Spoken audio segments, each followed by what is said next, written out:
En responsabilité civile, un concept a tout changé. La faute. Voyons un peu comment ça a évolué. C'est la question centrale de la responsabilité civile. Qui doit réparer les pots cassés? Pendant longtemps, la réponse était simple. Tout reposait sur cette idée de faute. Voyons ça de plus près.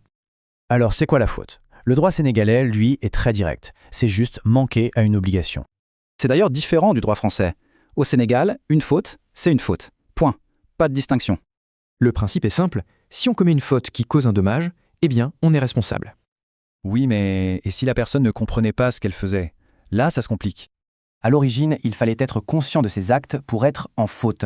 C'est ce qu'on appelle la faute subjective. Le souci, c'est que ça a laissé les victimes sans rien si l'auteur n'avait justement pas de discernement. Alors pour corriger ça, le droit a changé de perspective.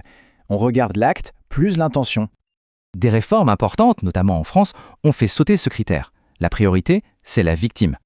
Et aujourd'hui, on va même plus loin. On peut être responsable sans même qu'il y ait de faute. Par exemple, avec la théorie de la précaution. On est responsable si on n'a pas tout fait pour éviter un risque. Ou la théorie du risque. Si on crée une activité risquée, on assume les conséquences en cas de problème. Et enfin, la théorie de la garantie. Là, l'objectif numéro 1, c'est de protéger la victime. Ce qui est fascinant, c'est de voir comment le curseur s'est déplacé, du coupable vers la victime. Alors, est-ce qu'on est toujours responsable? Pas forcément. La loi prévoit des cas particuliers. Ce sont les faits exonératoire. Pensez à une catastrophe naturelle. Là, la responsabilité peut être écartée. Attention à ne pas confondre avec les faits justificatifs. Là, l'acte est légal, donc pas de faute du tout. Prenons la légitime défense. Pour qu'elle soit reconnue, il y a des règles très strictes. La proportionnalité, par exemple. Au final, le grand changement, c'est ça. On est passé de la sanction du fautif à la protection de la victime. C'est hyper visible avec les accidents de la route. L'indemnisation est quasi automatique pour garantir la réparation.